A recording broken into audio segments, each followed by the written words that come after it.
bienvenidas, bienvenidos en este importante momento en que vamos a presentar el libro Narrativas de Estudiantes Universitarios sobre Racismo, contribuciones desde Bolivia, México y Venezuela. Este libro nos tiene muy emocionados a quienes lo coordinamos, pero sabemos los coordinadores que todo mundo que participó en la obra siente una emoción parecida. Vamos a comenzar escuchando a la doctora Cecilia Navia, quien es parte de los coordinadores que hizo posible esta obra. Bueno, pues Cecilia Navia es doctora en Ciencias de la Educación por la Universidad Nueva Sorbona, Francia, en cotutela con la Universidad Autónoma del Estado de Morelos, México. Ella es profesora investigadora de la Universidad Pedagógica Nacional de México, es docente del doctorado en Educación y Diversidad. Este programa está acreditado en el Sistema Nacional de Posgrado. eh, También es profesora de la maestría en gestión de la convivencia en la escuela y de la licenciatura en educación indígena. Programas formativos de la Universidad Pedagógica Nacional, Unidad Ajusco de la Ciudad de México. Es también miembro del Seminario Docencia Universitaria y Formación de Profesionales de Educación Indígena y del Laboratorio para la Erradicación del Racismo en la Educación Superior, LERES UPN. Es también miembro del Sistema Nacional de Investigadores con el nivel 2. Investiga, la doctora Cecilia Navia, las líneas de formación, ética e identidad profesional y formación de profesionales de educación indígena. Bienvenida, doctora Ceci, tiene usted la palabra. Muchas gracias, Saúl, muchas gracias a todos, a todas, muchísimas gracias a quienes nos están escuchando desde las redes sociales. Una muy cordial bienvenida a Daniel Mato, que nos ha acompañado durante varios años en este camino que tenemos pensando la educación superior, y un inmenso agradecimiento a las y los autores de este libro que estamos presentando hoy y del cual nos sentimos muy orgullosos y muy contentos, sobre todo por dar la palabra a las y los estudiantes universitarios para pensar este tema, que es un tema fundamental en el campo de la educación superior en México y en América Latina.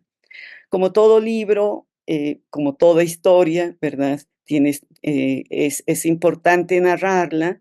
Y bueno, este libro se desarrolló en el marco del trabajo que venimos haciendo con Gaby Sarni, Saúl Velasco, Gisela Salinas, en el Seminario de Docencia Universitaria y Formación de Profesionales Indígenas, Retos para una Descolonización Académica, que nombramos FPI, y en el cual, y a través de los diálogos con estudiantes universitarios y egresados, hemos visto que ha emergido de manera constante el tema del racismo desde múltiples lugares. La voz de las y los estudiantes permite mostrar y comprender en este libro, y lo logran hacer en el acto de la escritura, este fenómeno, para mirarlo y para mirarse y mirarnos de otros modos. En cierto sentido, este libro es una intervención para sí, pero también para otros y para nosotros como universitarios. Ese es el poder de la escritura narrativa, que se fue desplegando en diferentes encuentros con estudiantes, en seminarios, en conversatorios, a través de microvideos en los que planteamos una pregunta fundamental: ¿existe el racismo en educación superior? Y desde los que, bueno, surgieron respuestas en un campo necesario de explorar, pero también sensible, delicado y doloroso, que nos convocó a múltiples reflexiones sobre la intervención ética cuidadosa de trabajo con estudiantes y nuestras instituciones, pero sin guardar silencio. Es importante destacar que no están todos y todas las personas con las que dialogamos y que en algún momento quisieron participar. Algunos no pudieron por el trabajo, por sus tiempos, pero otros y otras sí lo lograron y están aquí con nosotros. Quiero hacer un reconocimiento especial al Laboratorio para la Erradicación del Racismo en Educación Superior, que en realidad se creó en el marco de nuestra participación en la segunda campaña para la erradicación del racismo en la educación superior, impulsado por la UNESCO UNTREF en la región de Centro y Suramérica. Y aquí nos acompaña Daniel Mato, que es uno de los principales impulsores y que ha contribuido a poner en la mesa del debate en educación superior y en la agenda de las políticas internacionales el tema. Desde este laboratorio y desde varios espacios también contamos con la colaboración de Mónica Navia por parte del Instituto de Investigaciones Sociológicas Mauricio Lefebvre IDIS de la Universidad Mayor de San Andrés de Bolivia y con la intermediación de la doctora Tawanui Guillén, coordinadora nacional del Programa de Educación Intercultural Bilingüe de la Universidad Pedagógica Experimental Libertador de Venezuela. Y a partir de ello contamos con la contribución de Crisander Paz, venezolano, Wayú. No todos están en el libro, pero están siempre con nosotros. Y bueno, damos la bienvenida a todos y todas y te regreso la palabra, mi estimado Saúl, para dar continuidad con este evento. Muchas gracias, doctora Cecilia. Voy a presentar ahora a nuestro colega, amigo, inspirador y además estimulante compañero en la investigación del racismo, al doctor Daniel Mato. Daniel Mato es investigador principal del Consejo Nacional de Investigaciones Científicas y Técnicas y director de la Cátedra UNESCO, Educación Superior y Pueblos Indígenas y Afrodescendientes en América Latina, del Centro Interdisciplinario de Estudios Avanzados de la Universidad Nacional de 3 de Febrero, Buenos Aires, Argentina. Eh, el doctor Daniel Mato, entre 2007 y 2018, dirigió el proyecto Diversidad Cultural e Interculturalidad del Instituto Internacional de la UNESCO para la Educación Superior en América Latina y el Caribe, y a los equipos encargados de realizar estudios y producir recomendaciones en materia de diversidad cultural e interculturalidad para la segunda conferencia regional de educación superior realizada en Cartagena de Indias, Colombia, y para la tercera conferencia regional de educación superior realizada en Córdoba, Argentina. En 2014, Daniel Mato promovió la creación de la Red Interuniversitaria Educación Superior y Pueblos Indígenas y Afrodescendientes en América Latina, de la cual es actualmente su coordinador. Desde 1986, el doctor Mato desarrolla experiencias de trabajo en colaboración con intelectuales y organizaciones indígenas y afrodescendientes de varios países latinoamericanos. Es además autor de libros y artículos sobre diversos asuntos específicos en los campos de educación superior y pueblos indígenas y afrodescendientes, y de racismo y derechos humanos. Bienvenido, el doctor Mato, tiene usted la palabra. Gracias por estar con nosotros. Bueno, muchas gracias, Saúl. Un poco apenado porque leyeras algo así como mi currículum completo. Te faltó decir en qué escuela hice el materno infantil, pero bueno, gracias. Entiendo que estas cosas en el ambiente que nos movemos son importantes para que se entienda. Creo que lo más importante de lo que leíste, en todo caso, que quiero tomar, es que tengo unos cuantos años dedicado al tema. Y desde esos muchos años dedicado al tema, todavía no dije ni buenas tardes, pero es que me quedé enganchado con lo que tú leíste. Quiero decir, y se los dije a ustedes por email de manera espontánea cuando me mandaron el PDF del libro y lo leí, que me parece un libro extraordinario.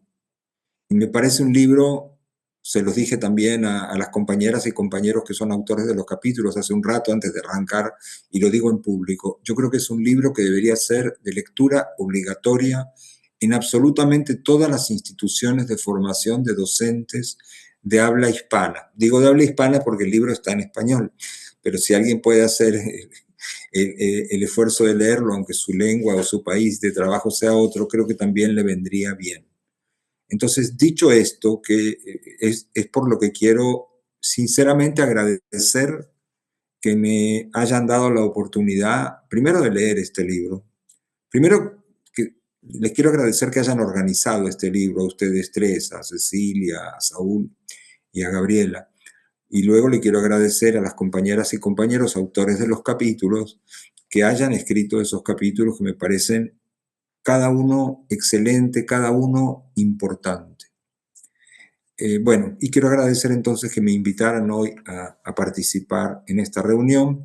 Y bueno, como me quedé enganchado en lo que tú dijiste de mí y quería tomarlo como para decir, bueno, con esa trayectoria yo digo, la verdad, conozco yo mismo, he coordinado libros, pero con otro foco.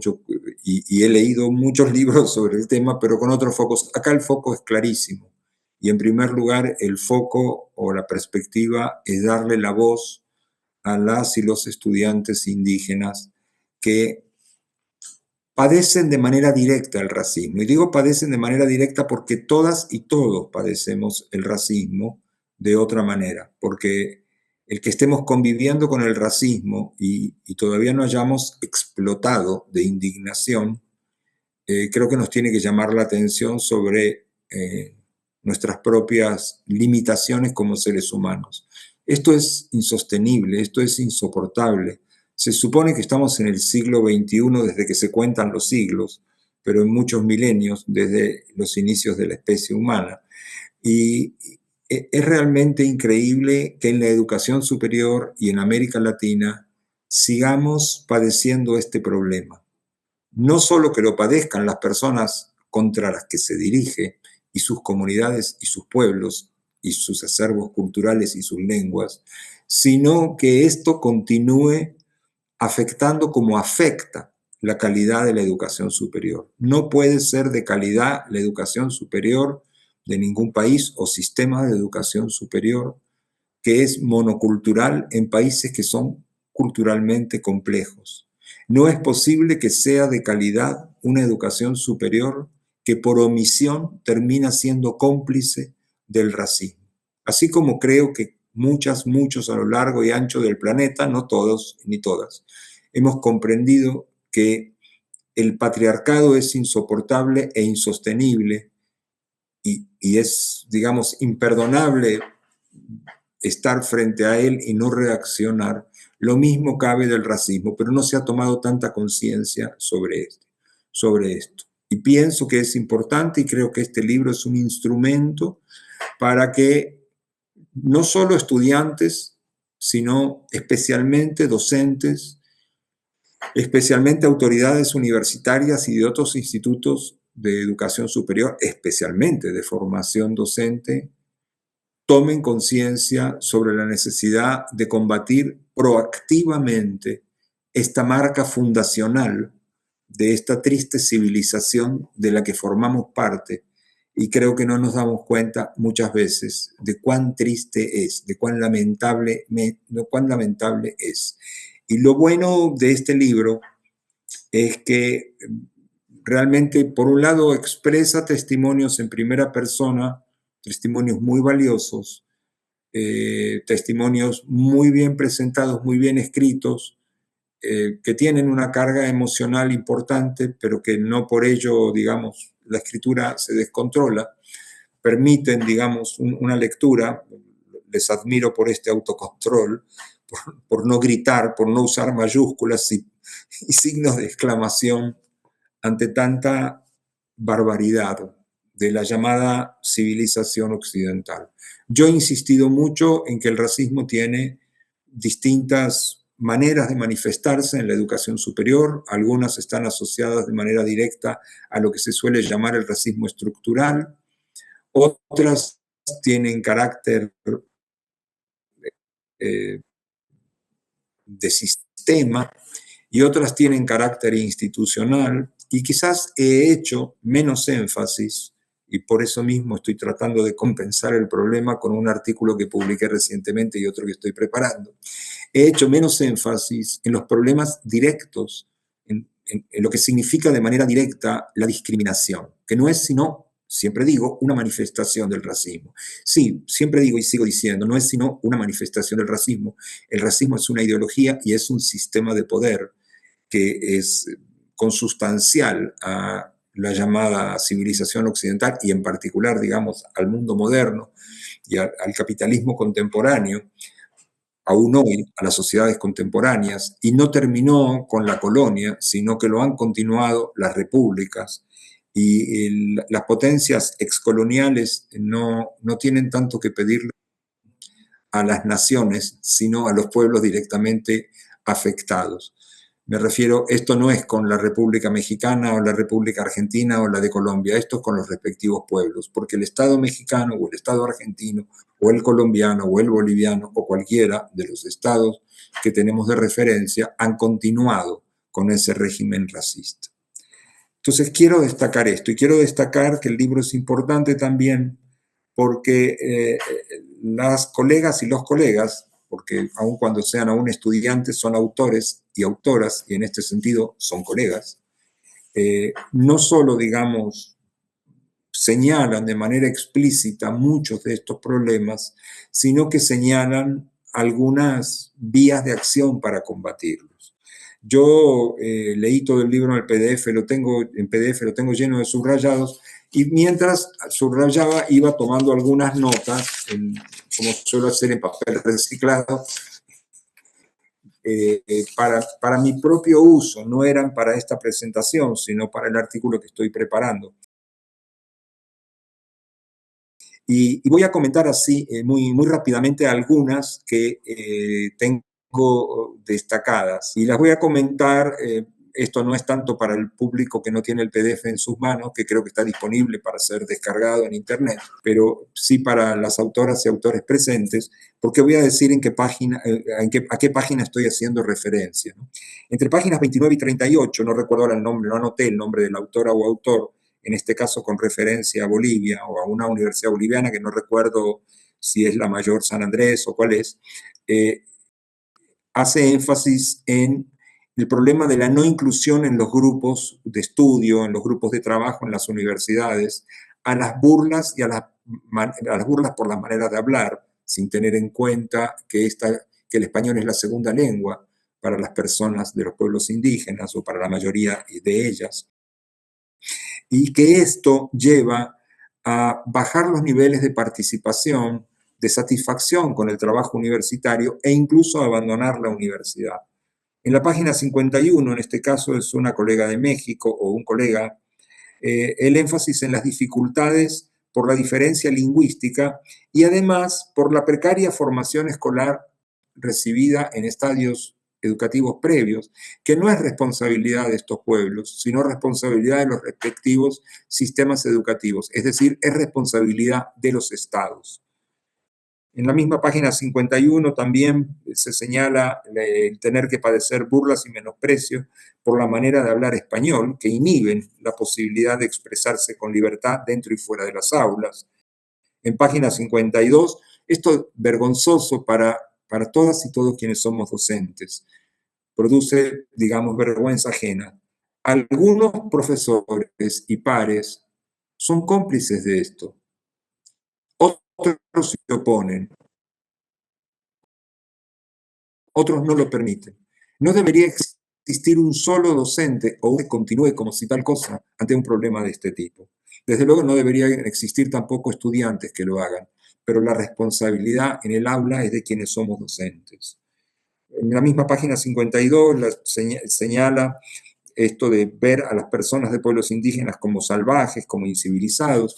Yo justamente publiqué hace poco un artículo en colaboración con estudiantes y profesionales jóvenes de pueblos indígenas de la provincia de Chaco, en Argentina, en general estudiantes de la Universidad Nacional del Nordeste, una universidad argentina que tiene un programa avanzado en la materia, y señalan problemas parecidos. Y bueno, tengo aquí un par de libros más que tienen que ver con México, que tienen que ver con Bolivia. Los problemas se presentan en todas las universidades, pero en todas ellas además se presenta esto de ver a las personas indígenas como salvajes o incivilizadas, y no hay nada más incivilizado y más salvaje que la ignorancia de la persona racista. Son las personas racistas las ignorantes. Esto que pasa en la Pedagógica Nacional con la carrera de licenciatura en Educación Indígena, de que docentes de otras carreras ven con menosprecio a los estudiantes y a la carrera misma de Educación Indígena, y los ven como cosas del pasado. En página 54, burlas nuevamente, página 54, ambiente hostil, dificultades de comprensión lingüística. Más adelante se señala explícitamente la ignorancia de parte de quienes discriminan, algo que fue señalado por estos estudiantes de la Universidad Nacional del Nordeste en ese artículo que publiqué recientemente. También el problema de que el racismo se vive no solo en las aulas, sino también al concurrir a biblioteca, al comedor, también se vive de parte del personal administrativo y de vigilancia. En página 58, 59, una de las soluciones en la que ya se ha hecho énfasis antes, no sé quién fue la autora o autor de esto porque no anoté en cada página de quién era, la necesidad de incidir en la formación de los educadores y también la de incidir en estudiantes administrativos y personal de seguridad. Así como yo creo que este libro debería ser de lectura obligatoria en todas las universidades, no solo en las carreras de formación docente, este tipo de cursos de capacitación para gente que lamentablemente tiene la discapacidad de ser racista. Hay que tomarlo con paciencia, tienen esa discapacidad, entonces hay que hacer un esfuerzo por educar a estas personas. Pero estas personas no son conscientes de esto y las instituciones son responsables de que sean conscientes. Y antes de que una persona pueda pararse frente a un aula a impartir una clase, debería haber siempre pasado por una capacitación de este tipo. El problema, salto ahora a la página 112, 113, la no inclusión en los equipos. Esto es segregación. Y este problema se presenta no solo en estos testimonios de este libro, como digo, también en los que yo levanté para el artículo que hacía referencia hace un rato, o los libros que tengo aquí de otros casos.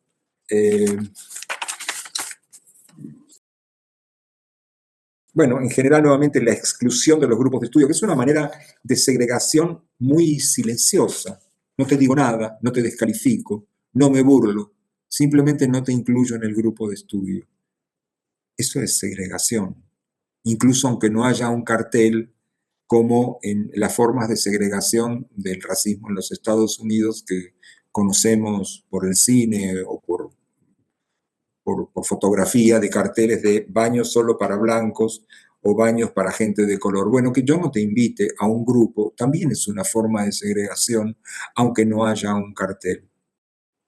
Entonces, estos son solo algunos apuntes que yo tomé y los tomé desde mi particular interés, porque leí el libro no solo porque me iba a tocar presentarlo, sino porque estoy trabajando el tema y me interesaba especialmente recapitular sobre estos problemas. Pero hay otros muchos problemas de los cuales las colegas y los colegas en sus capítulos dan cuenta. Y no solo, digamos, los denuncian, sino los analizan y además hacen propuestas de qué pasos podríamos dar para tratar de que nuestras universidades y en general nuestras instituciones de educación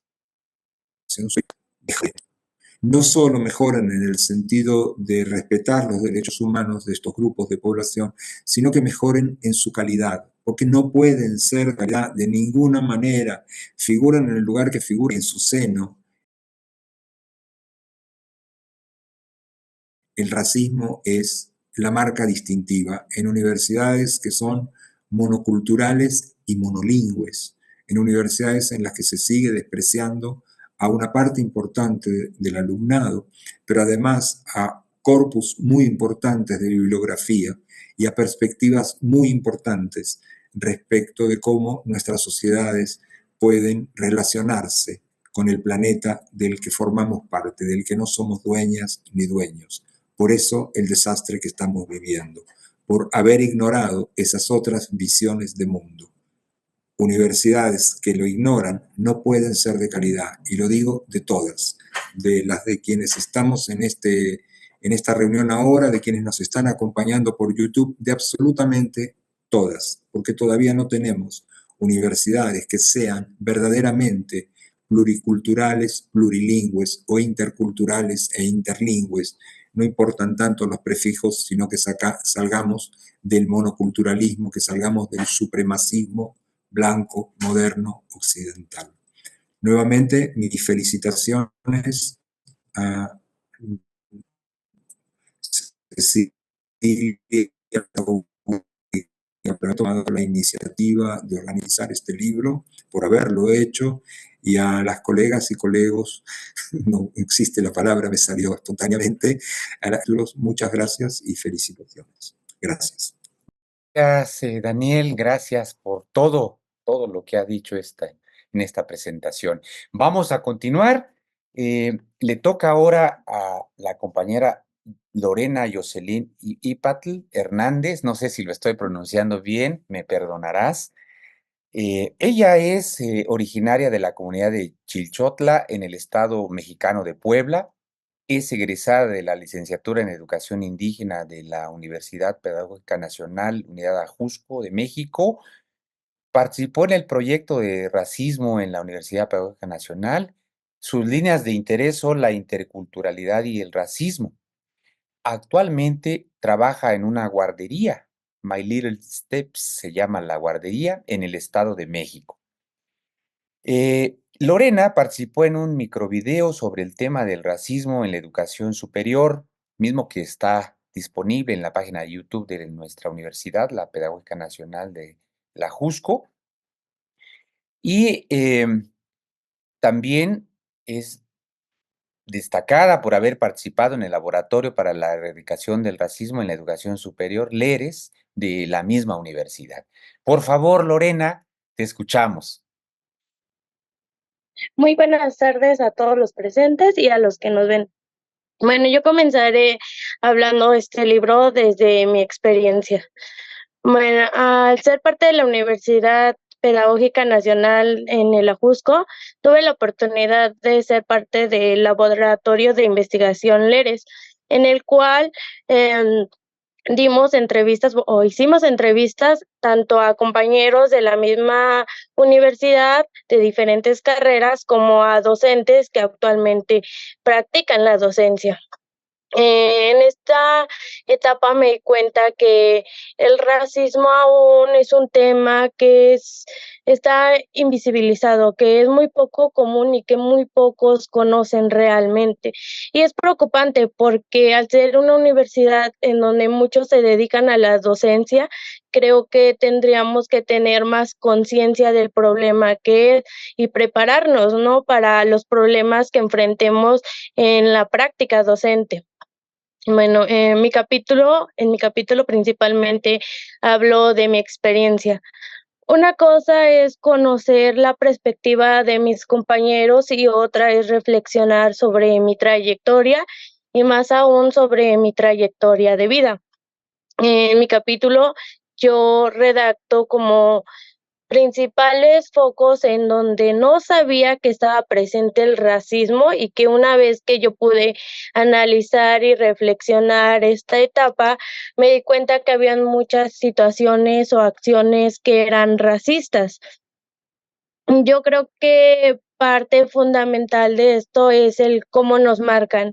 En mi persona, esto pues marcó en que yo cambiara muchas cosas, por ejemplo, que no me gustara el tono de mi piel o el color de mi cabello, que ahorita lo traigo rojo, pero que en su momento eran puntos que a mí me hacían sentir como menos, ¿no? O del ser parte de una comunidad indígena.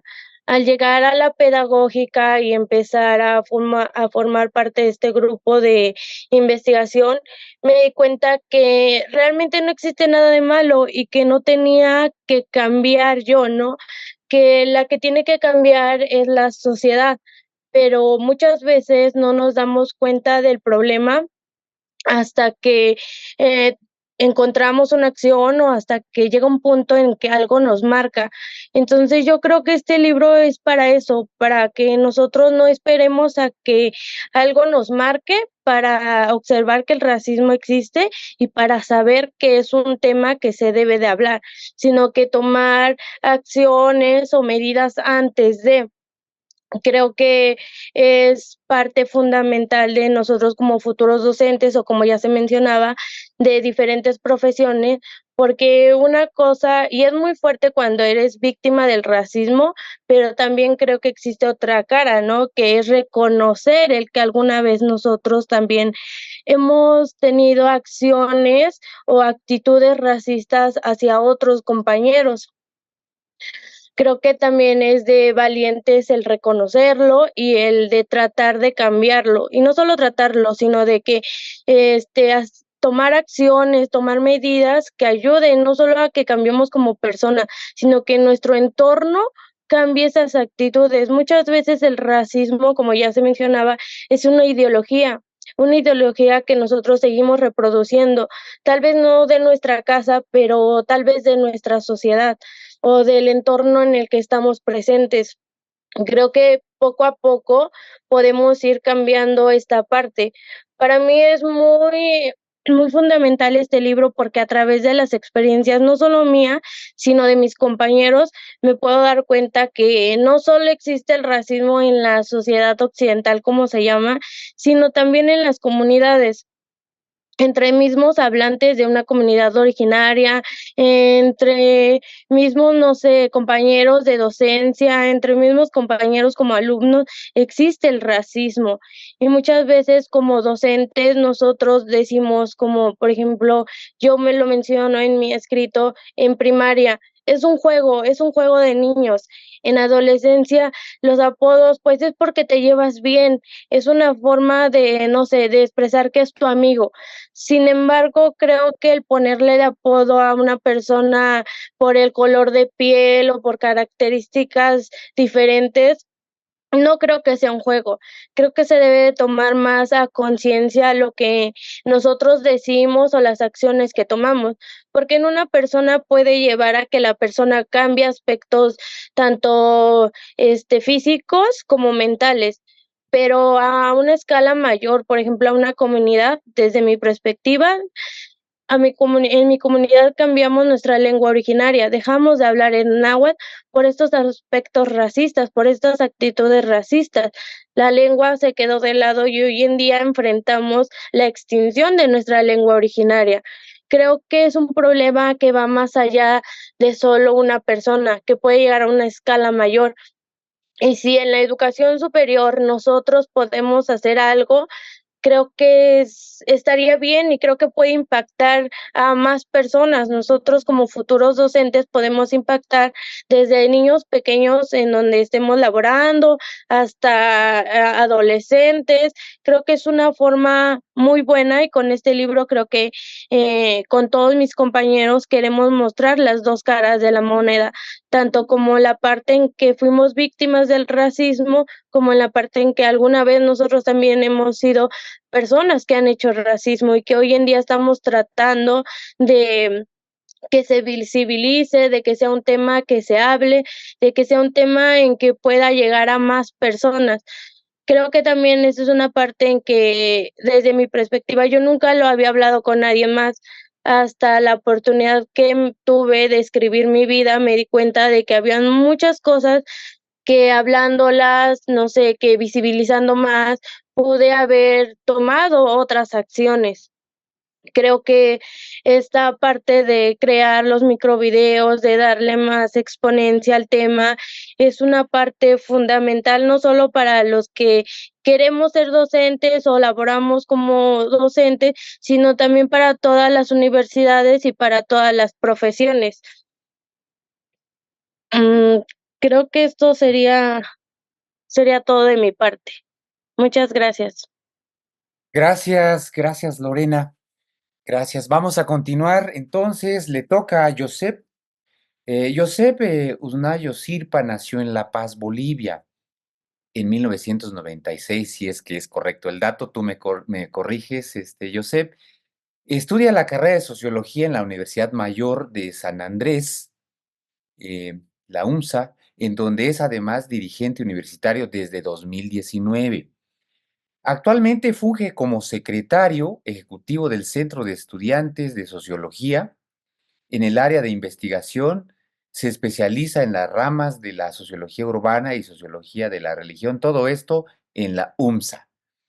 Entre sus publicaciones destacan, cito el título, Censo en Bolivia, apuntes para la construcción de un indicador de multilocalidad, La Casa de Dios, estudio de la organización interna del Ministerio del Nuevo Pacto Poder de Dios, y el otro documento es Procesos Periféricos de Urbanización, la formación barrial en la ciudad del Alto. Como ven, Josep es un investigador en proceso con una promesa grande de seguir ofreciéndonos interesantísimos textos como el que aquí en este libro se incluye. Gracias, Josep.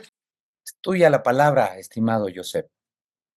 Bueno, buenas tardes, buenos días a todos los que están presentes. Un saludo desde Bolivia.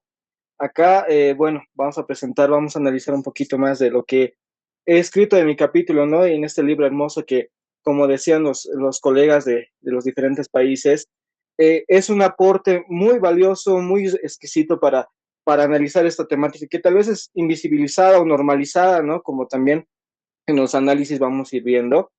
El cómo he elaborado el tema de mi artículo, que lo voy a leer el título, es el tema La blanquitud, una herencia en la educación superior, ¿no? Va como pregunta porque esta pregunta es todavía sin respuesta, ¿no? La respuesta va llegando con la lectura previa a los artículos, a mi artículo, etcétera, ya que estamos analizando, bueno, yo he encontrado un análisis bien exquisito de dos autores, que uno es Frantz Fanon y uno es Fausto Reinaga, que escribe desde Bolivia, ¿no? Frantz Fanon nos dice que tal vez esta discriminación, el racismo, ha vivido dentro de un espacio de olvido, de normalidad, de naturalidad en este caso, ¿no? Donde las instituciones, en este caso, en nuestro espacio de análisis de la universidad, ha tenido mucha influencia del eurocentrismo, donde la sociedad en general va normalizando algunas actitudes que tal vez, como ha dicho la compañera que me ha antecedido, lo hemos ido normalizando, lo hemos ido ocultando, ¿no? En lo que nuestra sociedad, tal vez Frantz Fanon identifica que dentro de los estudiantes administrativos en la cual el análisis del artículo fue corriendo, eh, fue estas minorías étnicas, culturales, con aspectos propios, caras culturales mismas, que van viniendo a las universidades, estas instituciones de educación superior, con cargas culturales, ¿no? Tal vez algunas formas de vida, formas de tratar con su sociedad, formas de organización misma, que la universidad de alguna manera rompe con todo eso, ¿no? Rompe, y voy a citar a Fanon, que nos dice, la perfección de estos medios de producción provoca fatalmente el camuflaje de técnicas de explotación del hombre, ¿no? ¿Qué nos quiere decir Fanon con esto?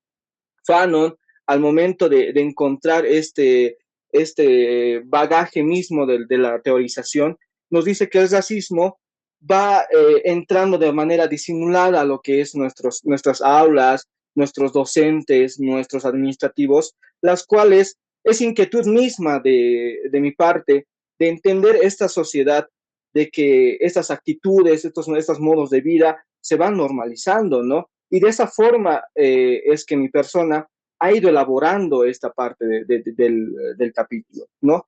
Esta discusión misma que se vive en los pasillos de las universidades, también las entrevistas mismas que se ha hecho dentro de la Universidad Mayor de San Andrés, donde es el objeto de estudio donde yo he agarrado, que esta vulnerabilidad social que ellos viven son invisibilizados de alguna manera, ¿no? Estudiantes que dicen, sí, me tratan de esta forma, pero no me afecta porque también al otro le tratan así. Es una forma de normalidad, una forma de normalización que hemos visto en el análisis amplio de todo el texto, que no está bien, ¿no? No está bien que la sociedad misma vaya a ese ritmo, ¿no? Fausto Reinaga es un investigador, es un pensador boliviano, que en las cuales se ha ido situando y ha sido de uno de los artífices que nuestro país, que es Bolivia, se llame Estado Plurinacional de Bolivia, ¿no? El Estado Plurinacional de Bolivia va más allá de una representación de una bandera, de una representación de una figura política, va más allá, ¿no? Este pensador, Fausto Reinaga, nos dice que las formas ideológicas y políticas van de manera separada, ¿no? Donde nuestra sociedad, el desarrollo social y político de nuestro país ha tenido muchos ciclos, a veces positivos y negativos. Entre los positivos podemos rescatar lo que ha pasado en la revolución de 1952, donde se ha reconocido algunos derechos de los indígenas, etcétera, y algunas formas que no se han podido reconocer lo que es el indígena como tal, ¿no? La Universidad Mayor de San Andrés, donde es nuestro objeto de estudio de mayor manera, se vive que el 60% de la población nuestra de Bolivia es indígena. El 60% de nuestra población es indígena, las cuales esta población ha ido migrando, ha venido a las ciudades y se ha encontrado con barreras enormemente grandes, ¿no? En aprendizaje, en comprensión de las mismas formas de caminar de los estudiantes migrantes, ¿no? Pero este análisis mismo de este parte del capítulo nos aproxima al análisis y la reflexión misma del devenir de la comunidad universitaria de la Universidad Mayor de San Andrés aquí en La Paz, Bolivia, ¿no? Donde el entendido mismo de, de estos modos de representaciones va adoptando nuevos elementos, ¿no? Modos de vida, modos de mostrar la forma sociocultural, los actores que fueron analizados son parte de Bolivia, ¿no? Y la UNSA ha tenido formas de adaptarse a la educación con ingresos gratuitos a los estudiantes que vienen de comunidades. Tenemos ya titulados, mujeres de pollera, las mujeres que tal vez en alguna parte de la historia no han tenido esos derechos, ¿no? Pero la UNSA de alguna manera ha abierto esas puertas y seguimos construyendo en esa parte, ¿no? Y como ya manera de conclusión esta parte, quisiera relevar esta pequeña cita, ¿no? Que he sacado del mismo capítulo que nos dice, el Estado plurinacional es en última instancia es un desafío, representa un desafío a la idea tradicional de la idea de nación. Es una entidad homogénea y uniforme, ¿no? El Estado plurinacional va más allá de una representación de nación, sino es una incorporación de varias naciones, varias lenguas que van construyendo y se siguen construyendo de manera cíclica, ¿no? Con eso quiero cerrar mi presentación. Muchas gracias. No, gracias a ti, Josep. Ahora vamos a escuchar a Natalia Libertad Celada Espejo. Natalia nació en La Paz, igual que Josep. Se declara investigadora y escritora paceña. Es licenciada en Sociología por la Universidad Mayor de San Marcos, UMSA, y estudiante de Derecho en la Universidad Católica Boliviana San Pablo. Ha recibido reconocimientos por su destacado desempeño académico en la carrera de Sociología, también por su trabajo como investigadora junior en el proyecto El Esquema de Clases Sociales en Bolivia, dirigido por el doctor Eduardo Paz González, del Instituto de Investigaciones Sociológicas Mauricio Lefebvre, de la UMSA. Bueno, pues es tu momento, querida. Te escuchamos, Natalia. Muy buenas tardes a todos. No, muy contenta por estar acá en la primera presentación de nuestro libro, ¿no? Bueno, yo escribí el capítulo que se titula Racismo entre silencio y palabras en la universidad privada. Y bueno, yo sitúo este escrito, ¿no? Lo hablo desde la ciudad de La Paz, Bolivia. Y bueno, quiero iniciar un poco hablando de la primera frase que yo puse al principio de este capítulo, ¿no? Lo quiero contextualizar porque dice, quien se niegue diciendo que en su familia nunca ha habido polleras, pues todavía no ha abierto los ojos, ¿no? Entonces, esta cita le pertenece a un viejo amigo. Era un estudiante de cine que el año 2019, tras la crisis política que vivíamos acá en Bolivia, con la salida del gobierno de ese entonces, estaba haciendo filmaciones de las movilizaciones y demás protestas que ocurrían en la calle, ¿no? Entonces, fue un momento donde acá en Bolivia surgió abiertamente el racismo contra la mujer de pollera, contra lo indio, contra lo indígena. Era un momento en donde ha sido muy fuerte para todos los bolivianos y realmente el racismo se nos salía sin tapujo, sin ningún tipo de máscara, ¿no?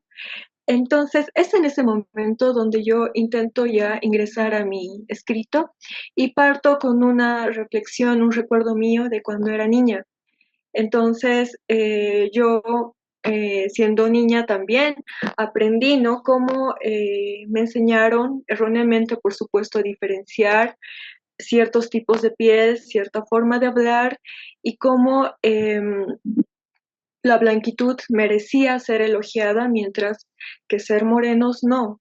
Entonces, eh, lo que ustedes van a encontrar, ya más, esto más dirigido a los espectadores, a quienes nos van a leer en este capítulo, es precisamente eso, ¿no? Lo que yo intento hacer es un diálogo partiendo primero desde mi perspectiva, voy a hablar desde mi experiencia, algunos eventos que tuve en mi vida personal y también comparto y hago un diálogo con otros compañeros, estudiantes en la universidad. Hablamos desde 3 diferentes universidades privadas de la ciudad de La Paz, Bolivia, y bueno, quisiera puntualizar también aquí, antecediendo también la conversación que nos hacía Joseph, que el racismo es un fenómeno que lamentablemente está en todos los espacios, ¿no? Está en todos los espacios, no por hecho de que nos vayamos a la universidad pública, no vamos a encontrar racismo, no. Precisamente en el libro que tenemos hoy el grato gusto de presentar van a encontrar diferentes estudios de mis compañeros que también hablan de la universidad pública, ¿no?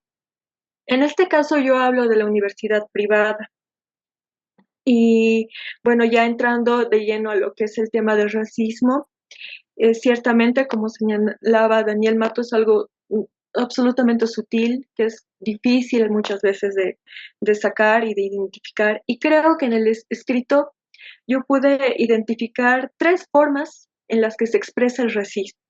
La primera es el silencio de los estudiantes que lo reciben, que por autoimposición también a veces se excluyen, es el miedo a hablar, el miedo de mostrar la forma como hablan.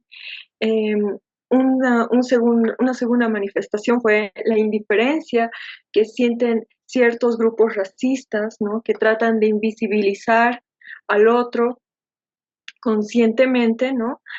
Y otra forma en la que yo pude identificar, que es por supuesto el discurso que tienen estos grupos racistas, ¿no? Que se les escapa en las palabras también.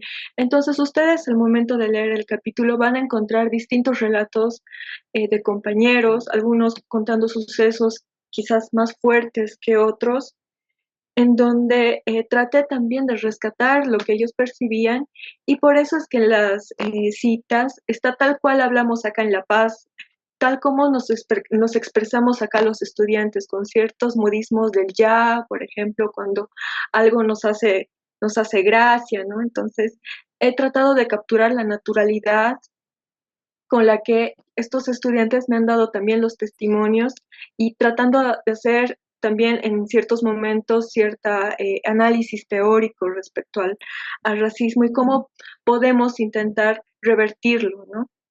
Entonces, bueno, yo considero que el aporte que está llevando a cabo principalmente la UPN de la mano de Saúl Velasco,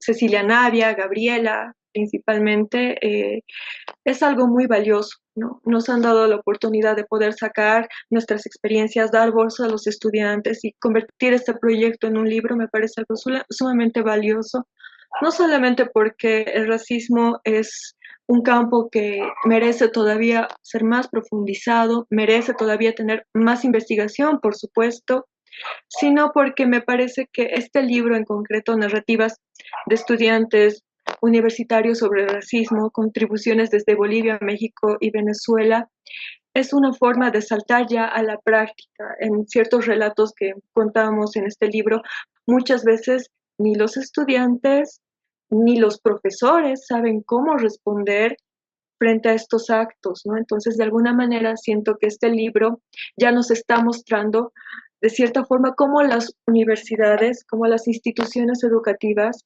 tienen que responder, cómo pueden actuar frente a estos hechos, ¿no? Así que muchas gracias por la invitación. Muchas gracias.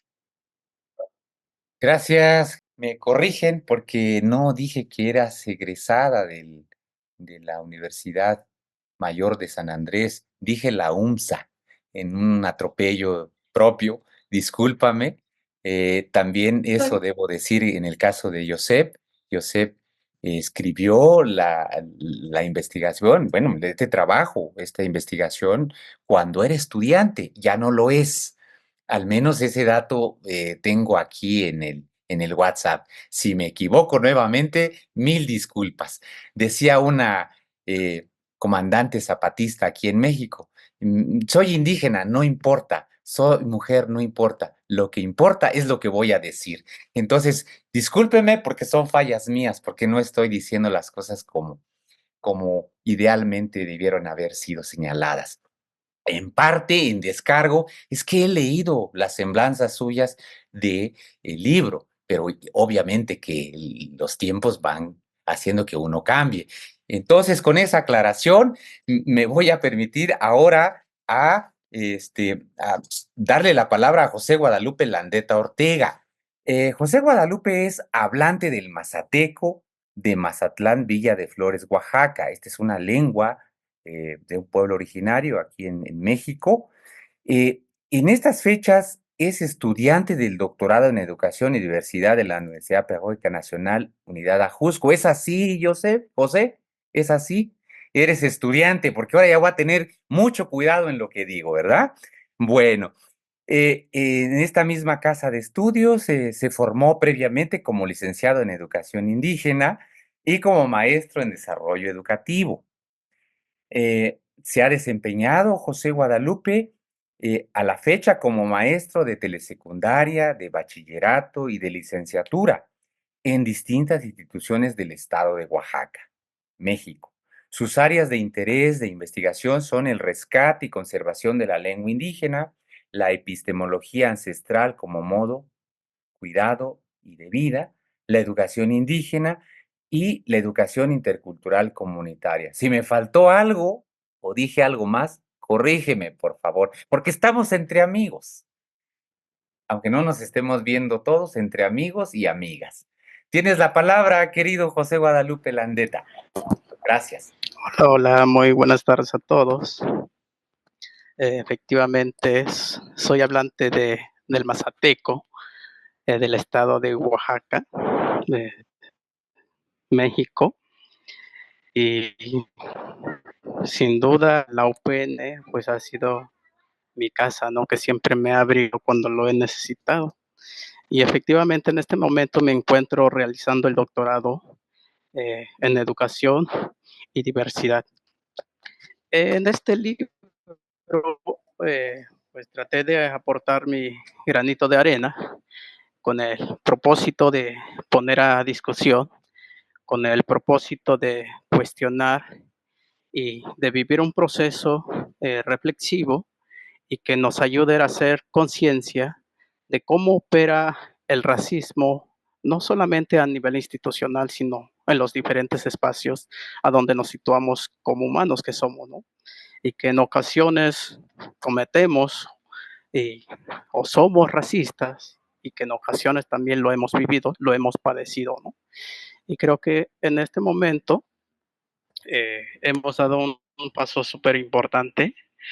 Creo que con esta obra vamos a lograr, no tengo duda, de visibilizar, ¿sí?, cómo opera el racismo en nuestro ser, con nuestros semejantes y en diferentes espacios donde nos ubicamos. Este estudio se realizó en la Universidad Pedagógica Nacional. Aquí traté de recuperar palabras de algunos egresados durante su tiempo de profesionalización. Y algunos señalaban que durante su profesionalización pasan a ser sujetos negados e invisibilizados. A veces ellos mismos tratan de ocultar su identidad para evitar la burla, el rechazo y el desprecio, como bien señalaba nuestro amigo Daniel Mato, pues que históricamente han sido sometidos, ¿no? Sí. Y en unas charlas de manera informal con un hermano mazatecos que fue egresado de la licenciatura de pedagogía, donde él mencionaba y decía que con la fisonomía somos fáciles de ser identificados. Y como un primer aspecto que resalta del ser indígena es efectivamente su rostro, ¿no? ¿Sí? Que regularmente y que lamentablemente desde la mirada y la apreciación del otro, pues somos de piel morena y tenemos una estructura corporal distinta, es decir, una baja estatura, el color de la piel, la vestimenta, e incluso se fija nuestra forma de caminar, ¿no? Y de hablar el castellano, ¿no? Son como los rasgos, en este caso, en un estudio que realizaron eh, doctora Nadia, Sarni y compañía, y el doctor Velasco, pues hacían énfasis, ¿no? De las marcas étnicas, ¿sí? Estos son como los rasgos, ¿sí? Que se emplean para ser señalados, etiquetados a los sujetos indígenas, ¿sí? Y que estos mismos rasgos son utilizados para mofarse o para burlarse de otra persona no indígena, ¿no? En este caso haciendo comparación del color de la piel, de la estatura y en una acción mal ejecutada o cuando se pronuncia de forma incorrecta una palabra, ¿sí? Eh, por ejemplo, en una ocasión y de manera imprevista, escuchaba yo en los espacios deportivos de la institución, específicamente en la cancha del fútbol, cuando regañaban y se burlaban, se reían de un estudiante no indígenas, más bien era un grupo de estudiantes no indígenas que, como lo decimos en México, habían echado su cascarita de fútbol y, y ahí le estaban regañando a un compañero diciéndole pinche indígena, ¿no? Guarachudo. Incluso existía esta palabra de negro, ¿no?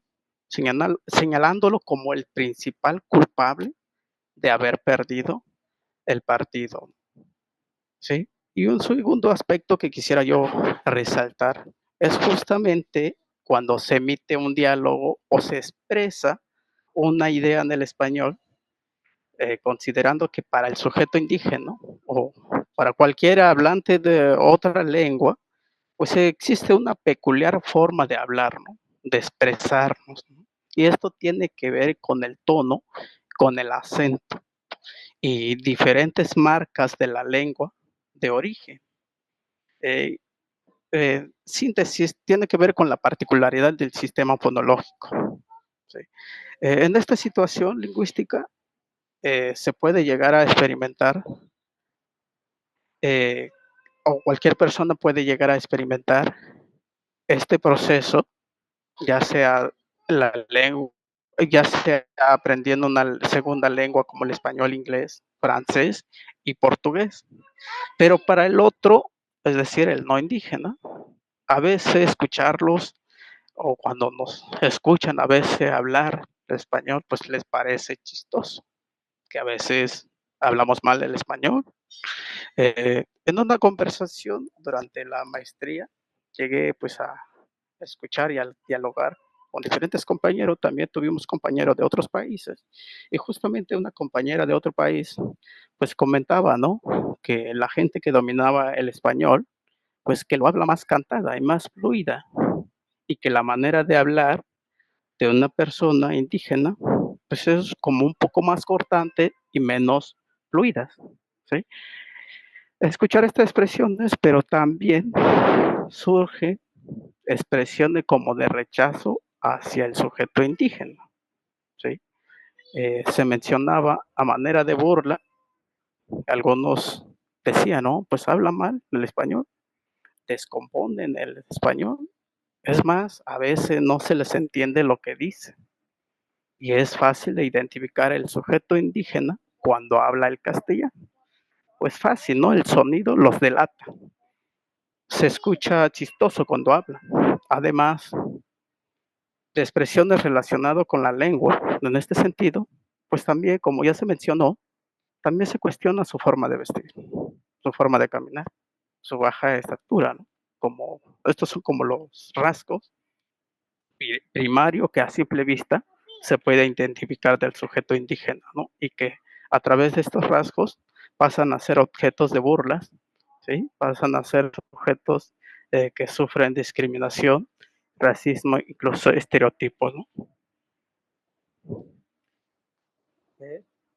Bien, y también cuando el sujeto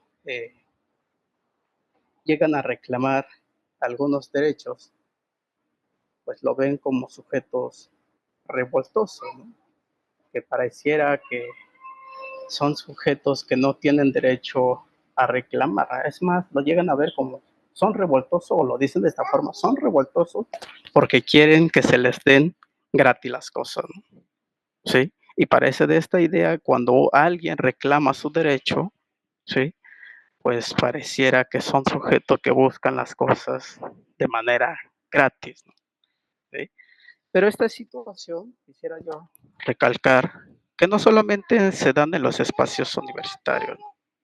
Me acuerdo cuando salí de mi comunidad, pues creo que, como siempre lo he dicho, ¿no? Un sujeto indígena siempre viene remando desde su niñez y en su andar, pues esos temas, ¿no? Esta situación de racismo, de discriminación, de desigualdad, de pobreza, y que buscan el porvenir, pues haciendo frente a toda esta situación, ¿no? Entonces, me acuerdo cuando recién llegué a la Ciudad de México, pues viví una de las situaciones más denigrantes que puede llegar a padecer un migrante, ¿no? Imagínense, migrante dentro de su mismo territorio, pues sí, asaltados eh, por dos tipos, ¿no? Me quitaron mis pertenencias, quizás mis pertenencias no eran de gran valor, ¿no? Pero fue como que el primer experiencia que yo llegué a vivir y a padecer en la ciudad. Entonces, creo que desde ese momento no, uno asume que así está el ambiente y situación y que tenemos que hacer frente, ¿no? ¿Sí? ¿Por qué ocurrió ese suceso? Pues efectivamente porque yo caminando las diferentes calles de la Ciudad de México en busca de empleo, ¿sí? Y afortunadamente, pues al día siguiente de tanto caminar, pues encontré el empleo, pero también de igual forma ahí percibí acciones racistas dentro del puesto donde me veo, que fue en un restaurante a donde encontré que estaban trabajando otras personas que son de origen indígena y que en una ocasión un empleado se llega a equivocar. Este empleado fungía como ayudante de cocinero y el dueño lo empieza a insultar, ¿no? Sí, lo empieza a señalar y comparándolo incluso diciéndole, pinche mazagua pendejo, ¿no? Sí, aprende a cocinar, aprende a hacer bien las cosas porque no estás cocinando quelite, ¿no? Sí, mazagua, pues es una lengua, una cultura que se habla en dos estados de la República Mexicana, eh, Michoacán y en el Estado de México, ¿sí? Y esta persona pues fue objeto de burla, ¿sí? Por los demás compañeros. Sí, a cada rato, como lo decimos en México, pues lo agarraron de bajada, ¿no? A cada rato se burlaban de él, diciéndole Mazagua, ¿sí? Es más, ese fue su apodo, ¿no? ¿Sí? Por eso señalaba que este momento, este proyecto, pues nos permite mirar también qué está ocurriendo fuera de las instituciones, ¿sí? Porque bien sabemos que los estudiantes indígenas que llegan a profesionalizarse en un contexto urbano, pues a veces se dedican a trabajar y a estudiar a la vez. Y efectivamente, sufren acciones racistas a donde se emplean, ¿no? Y que creo que también, ¿no? Esta obra también nos permite para visibilizar, ¿sí? Las acciones racistas laborales que existen o que llegan a padecer migrantes indígenas que llegan a laborar en la Ciudad de México o en los contextos urbanos. Pues hasta aquí dejaría mi participación. Muchas gracias, José Guadalupe. Te ofrecemos un aplauso que no suena, pero que es real, un aplauso muy sentido. Bueno, pues con esta presentación que nos ha regalado José Guadalupe, hemos terminado este primer ciclo de comentarios sobre la obra, una obra que invitamos a leer, está disponible de manera gratuita, es cosa de googlear directamente el título para que entren, por lo menos hay dos opciones directas para descargarlo este, de manera íntegra, ¿verdad? El libro está a disposición de quien quiera, pues, leerlo, revisarlo, incluso criticarlo, porque los que estamos aquí sabemos que todo escrito es susceptible de recibir críticas, elogios también, o sea, no se los priven, pueden hacer los elogios que ustedes crean convenientes. Este trabajo en realidad es un trabajo que involucra a Daniel tanto como a los que lo coordinamos, ¿verdad? Entonces, va mi felicitación a Daniel y al equipo que lo coordina y lo edita, y un agradecimiento a las universidades que lo hicieron posible. Bueno, pues en primer lugar, a la Universidad Mayor de San Andrés, el de La Paz, Bolivia, y a la Universidad Pedagógica Nacional, mi casa de estudios aquí en el Ajusco, en la Ciudad de México. Me señalan mis apuntadoras que en lo que, digamos, es la opción de YouTube, en el que se está transmitiendo el evento, tenemos elogios de Argentina, de Chile y de otros países del Abya Yala, de la América Latina. Agradecemos esos elogios y yo los extiendo, aprovecho para extendérselo a nuestros autores y a nuestros comentaristas, y también a la doctora Gaby Sarni, que está acompañándonos aquí muy atenta.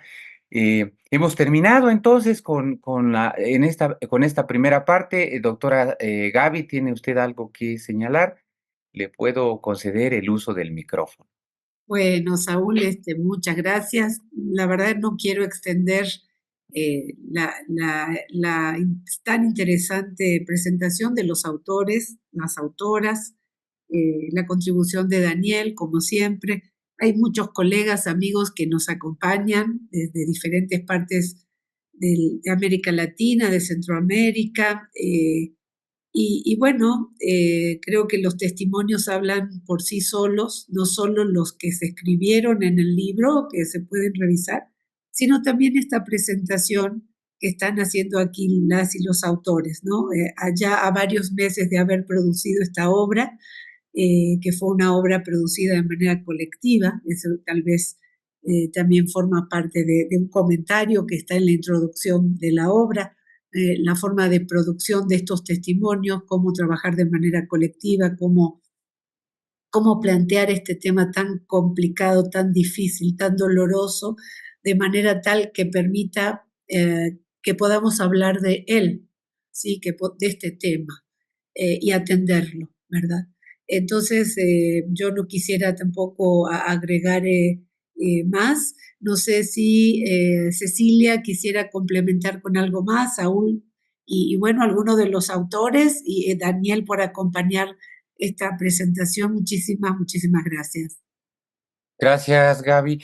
Creo que Ceci tiene algo que decir. Por mala suerte se bloqueó parte de lo que me habilita el Zoom en mi computadora, así que ofrezco una disculpa y pido que si ustedes ven algo allí me lo comente para poder hacerlo público. Gracias, Ceci, tienes la palabra.